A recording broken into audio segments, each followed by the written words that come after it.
বাংলাদেশ ক্রিকেটে বড় একটা সংবাদ, একেবারে ক্রীড়াঙ্গনকে হেলে দেওয়ার মতো সংবাদ, ব্রেকিং নিউজ। সেটা হচ্ছে বিপিএল এর নিলাম হবে, সেই নিলাম থেকে কয়েকজনের নাম সরিয়ে ফেলা হবে। সেটা হয়তো বা অনেকেই জেনে গেছেন, কিন্তু সবচেয়ে বড় বিষয় হচ্ছে কয়জন কয়জন ক্রিকেটারের নাম সরিয়ে ফেলা হবে, যাদের নামে এত অভিযোগ, যাদের নিয়ে এত বড় একটা তদন্ত কমিটি গঠন করা হয়েছিল, 900 পৃষ্ঠার একটা তদন্ত প্রতিবেদন দেওয়া হয়েছিল। সেখান থেকে কাদেরকে শাস্তি দেওয়া হচ্ছে, কাদেরকে ওই যে বিপিএলকে কলঙ্কমুক্ত করার জন্য ব্যবস্থা নেওয়া হচ্ছে, অবশেষে সেই সংখ্যা আমরা জানতে পেরেছি।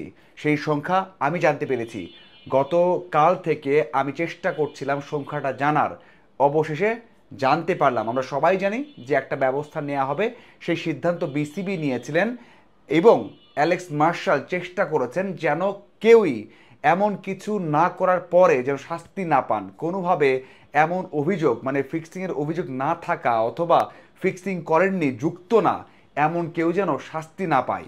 এই জন্য খুবই সূক্ষ্মভাবে এবং নিশ্চিত হওয়ার পর, 100% নিশ্চিত হওয়ার পর একটা তালিকা করা হয়েছে। সেই তালিকাতে রয়েছেন 8 জন ক্রিকেটার।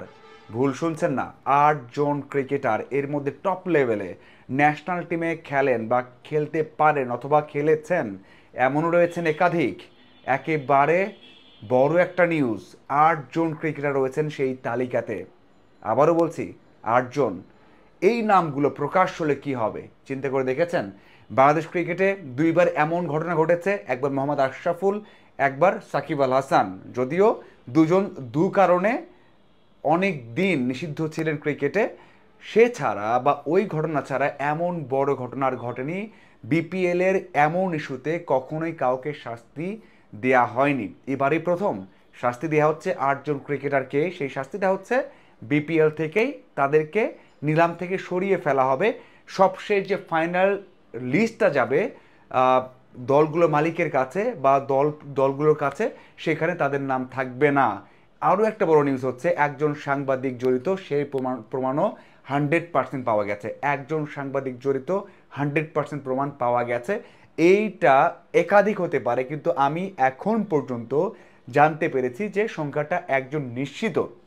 একাধিক হতে পারে, সেটা আমি নিশ্চিত না, তবে একজন 100% কনফার্ম। কিছু কর্মকর্তা রয়েছেন, সেটাও 100% নিশ্চয়তা পাওয়া গেছে যে তারা এই কাজটা করেছেন। আমরা শঙ্কায় ছিলাম যে আসলে এত কাজ করা হলো এবং বিসিবি বিভিন্ন সময় বিভিন্ন কথা বলেছে। প্রথমে বলেছে যে শাস্তি দেওয়া হবে, তাদেরকে রাখা হবে না বিপিএলে। পরে বলা হয়েছে যে না, তাদেরকে রাখা হবে, কারণ 100% নিশ্চিত নয়। কোনোটা 95%, কোনোটা 98% কনফার্ম, কিন্তু 100% কনফার্ম না হয়ে সেই শাস্তিটা দেয়া যাচ্ছে না। অবশেষে অবশেষে 100% নিশ্চয়তা পাওয়া গেছে। এবং ওই যে বড় একটা 8 জন ক্রিকেটার, হিউজ 8 জন ক্রিকেটার, যেখানে দেশি বিদেশি রয়েছেন।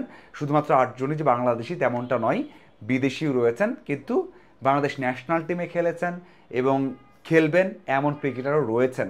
সেই দিক থেকে হয়তোবা নিলামটা শেষ হলে আপনারা বুঝতে পারবেন যে কে ছিলেন কে ছিলেন না। তবে এটা বড় একটা পদক্ষেপ, বড় একটা পদক্ষেপ। আমরা ভেবেছিলাম যে দেয়া হবে না। আগের যে বোর্ডগুলো ছিল, যখন বারবার এই ঘটনাগুলো সামনে এসেছে, তারপরেও অনেক নাটক করে প্রতিবেদন তৈরি করেও শাস্তি দেওয়া হয়নি বা কোনো কথা বলা হয়নি। এবারও হয়তো তেমনই হবে, কিন্তু অবশেষে সেটা হচ্ছে না। বিপিএল এর নিলামের আগেই সব কিছুই কিন্তু আমরা একেবারে পরিষ্কার দেখতে পারবো যে কারা জড়িত ছিলেন, কারা ছিলেন না। আরও একটা বড় বিষয় আছে, সেটা হচ্ছে যারা জড়িত আছেন, যারা বাংলাদেশি ক্রিকেটার আছেন, যারা বাংলাদেশি কর্মকর্তা আছেন, যারা সাংবাদিক আছেন, তারা নেক্সট টাইম, মানে কয়েক বছরের জন্য তারা বাংলাদেশ ক্রিকেট বোর্ডের কোনো ধরনের কার্যক্রমে থাকতে পারবেন না। কোনো ধরনের কার্যক্রমে না। হয়তো আপনি জানবেন না যে কাকে কত বছর শাস্তি দেওয়া হচ্ছে, এটা সামাজিক কারণে অথবা হয়তো কোনো এক সময় জানতে পারবো আমরা বা জানাবে। তবে আপাতত জানানো হবে না। তবে তারা কোনো ধরনের ক্রিকেটের সাথে যুক্ত থাকতে পারবেন না। এটা কাল থেকেই, মানে যখন ড্রাফটটা হবে, যখন সবাই জানতে পারবে, তখন থেকে এটা হচ্ছে একেবারে ব্যবস্থা নেওয়া হয়ে যাবে যে তারা বিসিবির অধীনে কোনো ধরনের ক্রিকেটে অংশগ্রহণ করতে পারবেন না।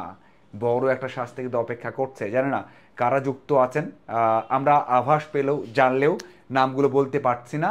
কিছু নাম তো অবশ্যই আমরা বলতে পারি, কিছু নাম তো আমরা জানতে পেরেছি, সেটা এখন বলতে পারছি না, কারণ প্রকাশ হলেই আমরা হয়তোবা আপনাদের সামনে আনতে পারবো। কিন্তু বড় নাম হচ্ছে, বড় বিষয় হচ্ছে 8 জন ক্রিকেটার, একজন সাংবাদিক এবং একাধিক কর্মকর্তা বড় একটা শাস্তির মুখোমুখি হচ্ছে। আপনাদের কী মনে হয় এই শাস্তিটা হলে কেমন হবে? অবশ্যই কমেন্ট করে জানাবেন। ধন্যবাদ সবাইকে।